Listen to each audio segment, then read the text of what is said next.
প্রথম প্রশ্ন দেখো, 120 মিটার এবং 180 মিটার দৈর্ঘ্যের দুটি ট্রেন 34 কিলোমিটার প্রতি ঘন্টা এবং 32 কিলোমিটার প্রতি ঘন্টা বেগে একে অপরের দিকে যাত্রা করছে বা বিপরীত দিকে যাত্রা করছে।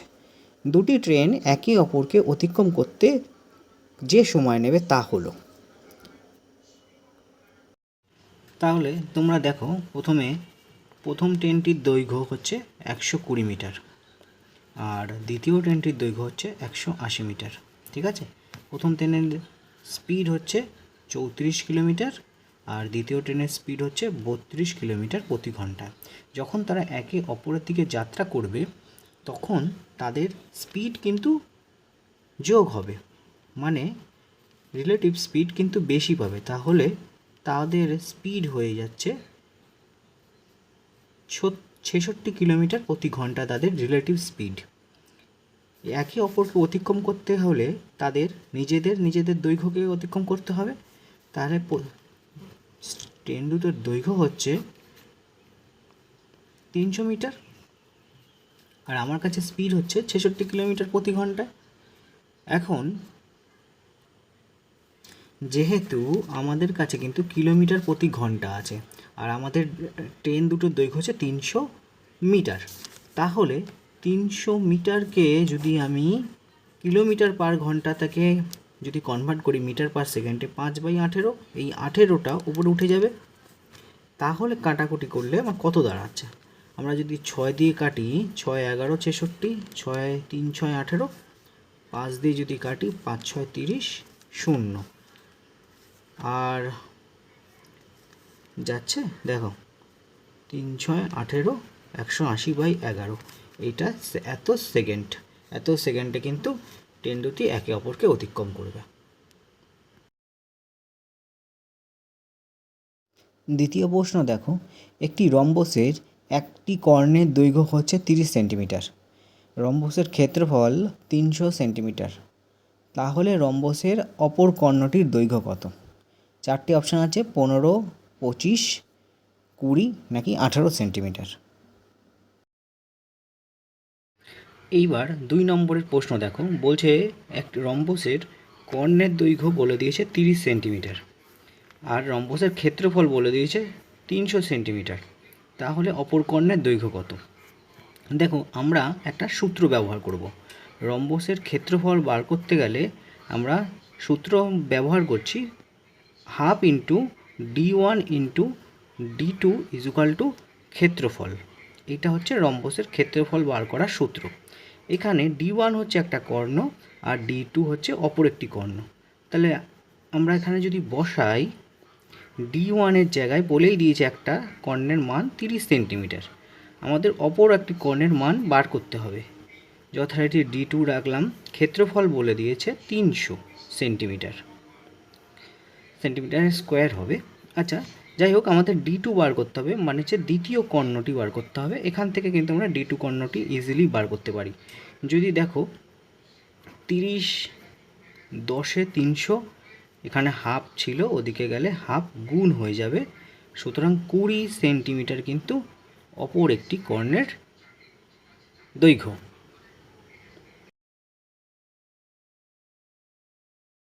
3 নম্বর প্রশ্ন, 6 মিটার উঁচু একটি খুঁটির ছায়া 15 মিটার দীর্ঘ এবং একই সাথে একটি গাছের ছায়া 25 মিটার দীর্ঘ, সেই গাছটির উচ্চতা কত? চারটে অপশান আছে, 21 মিটার, 10 মিটার, 35 মিটার নাকি 40 মিটার। 3 নম্বর প্রশ্নের দেখব যে 6 মিটার উঁচু খুঁটির ছায়া, ধরলাম এই যে এইটা একটা খুঁটি 6 মিটার, এর ছায়াটা ঠিক এতটা পড়েছে যা 15 মিটার। এখানে একটা কোণ উৎপন্ন করবে, ধরলাম থিটা কোণ উৎপন্ন করেছে। আমরা জানি যে সাইনটা লম্ব অতি, কসবার ভূমি অতি, ট্যানটা লম্ব হয়ে ভূমিছয়। তাহলে এখানে এই থিটা, ট্যান থিটা হচ্ছে লম্ব বাই অতি 6/15। এখানে থিটার মান আমরা বার করতে পারবো না, কারণ এটা 3 দিয়ে কাটলে 2, 3 দিয়ে কাটলে 5, 2/5 এসে থেমে যাবে। এবার আমাদের বলেছিল একই সাথে গাছের ছায়া অন্য একটি গাছের ছায়া যা 25 মিটার দীর্ঘ। তা সেরকমই ধরলাম আর একটি গাছ, এর ছায়াটা 25 মিটার দীর্ঘ। আমাকে এই গাছটার উচ্চতা জানতে চেয়েছে। ঠিক আছে, তার মানে নিশ্চয়ই এই ট্যান থিটাটা নিশ্চয়ই সেম ছিল। সেম না থাকলে তো দুটো ভ্যালু তো চেঞ্জ হবে না, সেম ছিল। তাহলে অতএব এখানে যদি আমরা ট্যান থিটা লম্ব বাই ভূমি যদি হয় তাহলে h/25 হবে। এখানে ট্যান থিটার মান আমরা আগের থেকেই বার করে রেখেছিলাম 2/5।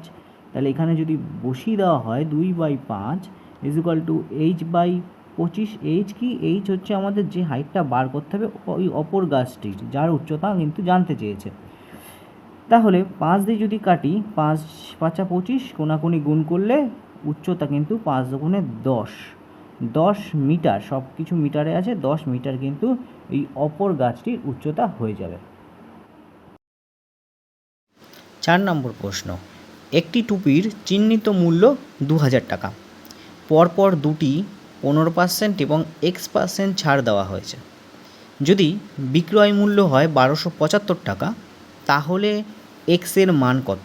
4টে অপশান, 20%, 22.5%, 27.5% নাকি 25%। তাহলে টুপির চিহ্নিত মূল্য হচ্ছে 2000 টাকা। প্রথম যে ডিসকাউন্টটি আমাকে দেওয়া হয়েছে সেটা হচ্ছে 15%। অতএব 15% ডিসকাউন্ট দেওয়া মানে টুপিটি কিন্তু 85 টাকায় বিক্রি। মানেটা একবার ভালো করে বোঝো, 15% ডিসকাউন্ট মানে হচ্ছে 100 থেকে 15টা বিয়োগ, মানে 85 টাকায় বিক্রি। ঠিক সেরকমই 2000 টাকায়, তার মানে 85 টাকায় বিক্রি বা 85%। উঠে গেলে আমি শূন্য উঠিয়ে দেবো, শূন্য কেটে দিলাম। 5 দুগুণে 10-এর শূন্য, হাতে 1, 8 দুগুণে 16, 1-এ 17, মানে 1700 টাকায় কিন্তু প্রথম ছাড়টার পর 1700 টাকা আসলো। তাহলে 15% ছাড় দিল, ছাড় দেওয়ার পর এখন জিনিসটির দাম 1700 টাকা হলো। কিন্তু আমাকে বলছে যে বিক্রয় মূল্য হয়েছে 1275 টাকা। তাহলে আরও একটি ছাড় দেওয়া হয়েছে, সেটা এক্স, সেটা জানতে হবে কত টাকা, এখন কত টাকা ছাড় দেওয়া হলো। তাহলে 1700 টাকা যখন আসলো, 1275 টাকায় বিক্রি করেছে, আরও ছাড় দেওয়া হয়েছে 5, হাতে 5, 2, 425। তাহলে আরও 425 টাকা কিন্তু ছাড় হয়েছে। তাহলে এই এক্স কিন্তু আমাকে পার্সেন্টে জানতে চেয়েছে। এই যে এক্স, এটা কিন্তু পার্সেন্টে আছে, মানে শতকরায় আছে, কত শতাংশ ছাড় হয়েছে সেটা কিন্তু জানতে চেয়েছে। সুতরাং শতাংশ বার করতে গেলে এই 425 এটাই বার করতে হবে। 1700 টাকার উপরে কত, তাহলে 100 টাকার উপরে কত বার করতে হবে। শূন্য শূন্য কেটে দাও, 17 দিয়ে 425কে কাটা যায় 20, ডাইরেক্ট 20। তাহলে 20% কিন্তু আমার উত্তর, মানে দুটি ছাড় হয়েছিল, একটা 15% আর একটি 20%। এবার 5 নম্বর প্রশ্ন, দুটি সংখ্যার লসাগু 96, তাদের অনুপাত 3:4, সংখ্যা দুটির মধ্যে পার্থক্য কত? ধরি এখন সংখ্যা দুটি, একটা হচ্ছে 3x আর একটা 4x। যদি সংখ্যা দুটি 3x এবং 4x হয়, তাদের লসাগু কত হবে? 12x। এখন লসাগু আমাকে বলে দিয়েছে 96, অতএব এই 12x = 96। তাহলে x এর মান কত? 8। 8 × 96, x এর মান 8। এবার বলছে তাদের অনুপাতের, মানে তাদের পার্থক্য কত। দেখো 3:4 বলা আছে, তাহলে অনুপাত অনুযায়ী তাদের পার্থক্য 1, তাই এই 1 মানেই 8, তাহলে তাদের পার্থক্য হবে 8। খুব সহজ একটি অঙ্ক। পরের প্রশ্ন দেখো, একটি নির্বাচনে একটি প্রার্থী মোট ভোটের 70% পেয়েছে, 500 ভোটের সংখ্যাগরিষ্ঠতায় সে বিজয়ী হয়েছে, তাহলে মোট ভোটের সংখ্যা কত? এখানে ধরে নেওয়া হচ্ছে যে মোট কোনো ভোট কিন্তু ল্যাপস হয়নি বা বাদ যায়নি। তাহলে মোট ভোটের 70% পেয়েছে আর বিজয়ী হয়েছে, মানে 500 ভোটের ডিফারেন্সে সে বিজয়ী হয়েছে। তাহলে যদি আমি 100% মোট ভোট ধরি বা 100 জন ভোটার ধরি, বিজয়ী প্রার্থী কত পেয়েছে? 70%, মানে 70, আর যে পরাজিত প্রার্থী সে তার মানে 30 পেয়েছে, 30 জনের বা 30% বা 30-এর ডিফারেন্স হয়েছে। বলছে 500 ভোটের ডিফারেন্সে, তাহলে শতকরা অনুযায়ী এখানে কিন্তু আমার 40%-এর ডিফারেন্স। এই 40% মানেই আমার তার মানে 500 ভোট। আমার টোটাল ভোট জানতে চেয়েছে, তাহলে 100% মানে কত ভোট সেটা বার করলেই হয়ে যাবে। 40 আর 500 হচ্ছে তোমার 12.5, 12.5। তো কাটাকুটি করে দেখো 12.5 আসছে। তাহলে 100 মানে ইন্টু 100, 1250 তার মানে আমার টোটাল ভোট। বুঝতে পারলে? 70% মোট ভোটের পেয়েছে, তাহলে আমি যদি মোট ভোট 100 ধরি, 70% বিজয়ী ভোট পেয়েছে, 30% তার মানে পরাজিত ভোট পেয়েছে, পরাজিত প্রার্থী পেয়েছে। তাদের ডিফারেন্স শতকরা অনুযায়ী তাদের ডিফারেন্স কত? 40%। এই 40%টাই মানে 500। তাহলে 100% মানে যে টোটাল মানে ভোট সংখ্যা বার করতে গেলে, টোটাল যে ভোটার সেটা বার করতে গেলে 100%, তাহলে 100% 40 মানে 500, 100 মানে কত হয় বার করে দিলেই হয়ে যাবে। পরের প্রশ্ন দেখো, অরুণ এবং সুরেশ বর্তমান বয়স যথাক্রমে 24 বছর ও 36 বছর। 8 বছর আগে সুরেশ আর অরুণের বয়সের অনুপাত কত ছিল? প্রশ্নটা কিন্তু ঘুরিয়ে দিয়েছে, সুরেশ ও অরুণের অনুপাত জানতে চেয়েছে, অরুণ আর সুরেশের নয় কিন্তু। এটাই হচ্ছে ক্যাচি পয়েন্ট। ঠিক আছে, চলো দেখো অঙ্কটা। অরুণের বর্তমান বয়স কত? 24, সুরেশের 36। আমাদের 8 বছর বয়সের আগে জানতে চেয়েছে, তাহলে 8 বছর বয়স মানে হচ্ছে 24 মাইনাস 8 অরুণের বয়স, সুরেশেরই 36 মাইনাস 8 সুরেশের বয়স। তাহলে 24 থেকে 8 বিয়োগ করলে কত হচ্ছে? 24 থেকে 8 বিয়োগ করলে 16 বছর, 8 বছর আগে হয়ে যাবে অরুণের বয়স। সুরেশের বয়স কত হবে? 36 থেকে 8 বিয়োগ করলে কত হচ্ছে? 28 বছর। এটা হয়ে যাবে সুরেশের বয়স। ঠিক আছে, এইবার আমাকে কিন্তু অঙ্কে জানতে চেয়েছে যে অরুণ ইস্টু সুরেশ নয়, সুরেশ ইস্টু অরুণের বয়স কত সেটা জানতে চেয়েছে।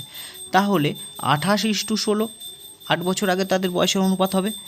আরও ছোট ছোট করি, 4 দিয়ে কাটা গেলে 7:4।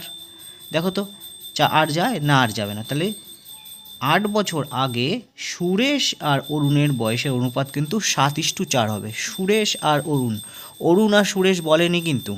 এইটাই হচ্ছে অঙ্কটার ক্যাচি পয়েন্ট। ঠিক আছে, 9 নম্বর প্রশ্ন, দুটি গোলকের ব্যাসার্ধের যোগফল 28 সেন্টিমিটার এবং তাদের আয়তনের অনুপাত 27:64 হলে গোলকের ব্যাসার্ধ নির্ণয় করতে হবে। আমরা ধরি যে প্রথম গোলকের ব্যাসার্ধ R1, দ্বিতীয় গোলকের ব্যাসার্ধ R2। প্রশ্নানুসারে বলেছে যে দুটি গোলকের ব্যাসার্ধের যোগফল 28 সেন্টিমিটার, তাহলে R1 যোগ R2 28 সেন্টিমিটার। এখন তাদের আয়তনের অনুপাত দিয়ে দিয়েছে। তাদের আয়তন, যদি কোনো একটা গোলকের আমরা আয়তন জানতে চাই, তাহলে আয়তন জানার সূত্র কি? 4/3 পাই আর কিউব। যেহেতু প্রথম গোলকের ক্ষেত্রে আয়তন হবে R1-এর কিউব, দ্বিতীয় গোলকের ক্ষেত্রে আয়তন হবে R2 তার কিউব। ওরা বলে দিয়েছিল যে আয়তনের অনুপাত হচ্ছে 27:64। সুতরাং এখানে দেখো 4 পাই কেটে যাচ্ছে, তাহলে দাঁড়িয়ে থাকছে কত? R1-এর কিউব ইস্টু R2 এর কিউব 27:64। R1 কি? প্রথম গোলকের ব্যাসার্ধ। R2 কি? দ্বিতীয় গোলকের ব্যাসার্ধ। এখন বলো তোমরাই যে 27 কার কিউব? 27 3-এর কিউব, আর 64 কার কিউব? 4-এর কিউব। অতএব R1 আর R2 হচ্ছে 3:4। কিন্তু আমাদের বলে দিয়েছে R1 আর R2 মানে প্রথম ব্যাসার্ধ দ্বিতীয় ব্যাসার্ধ কিন্তু যোগফল 28। তাহলে এখানে যদি আমি যোগ করি 7 হচ্ছে। তাহলে এই অনুপাতের যোগ যদি 7 হয়, এই 7 মানেই কত? এই 28, যেহেতু বলে দিয়েছিল। 7-এর কত গুণ 28? 4 টাইমস, 4 গুণ। তাহলে এইখানেও 4 গুণ হবে, আর এইখানেও কিন্তু 4 গুণ হবে। R1-এর সাথেও 4 গুণ হবে, R2-র সাথেও 4 গুণ হবে। কত দাঁড়াবে? 3 4 12 আর 4 4 16, সবই সেন্টিমিটারে আছে। ঠিক আছে, তাহলে প্রথম গোলকের ব্যাসার্ধ 12 সেন্টিমিটার, দ্বিতীয় গোলকের ব্যাসার্ধ 16 সেন্টিমিটার। 10 নম্বর প্রশ্ন কিন্তু তোমাদের হোমওয়ার্ক থাকবে। এ 50 দিনে একটি দেয়াল রং করতে পারে, বি সেই দেওয়ালটা 10 দিনে করতে পারে, এবং এ বি সি এরা তিনজনে 6.25 দিনে এই দেওয়ালটি রং করে ফেলে। তাহলে সি একা কত দিনে দেওয়ালটি রং করবে? এটা তোমাদের হোমওয়ার্ক, তোমরা করে কমেন্টে অ্যান্সার করবে, পরের দিন আমি তোমাদের করে দেবো।